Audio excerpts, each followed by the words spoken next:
你好 Welcome to New Zealand Chinese Language Week.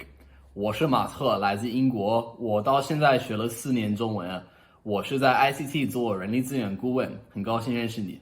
So for me getting into Chinese, it all started when I was about 18 years old at the start of my university degree. And I had a Chinese friend at the time who I wanted to prank.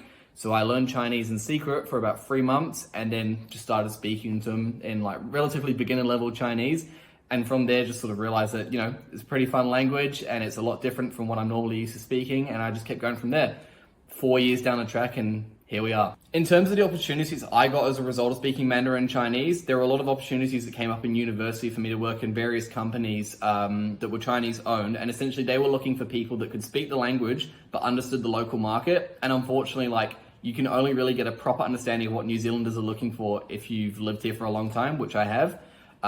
So it was definitely fun working in different companies doing things such as marketing, sort of B2B sales, and some HR on the side as well. If there was any advice I could give to people thinking about learning Mandarin Chinese, definitely do it. It's helped me quite a bit, both in my career and my social life. It makes you more of an open-minded person. It's going to separate you from other candidates if you're applying for jobs.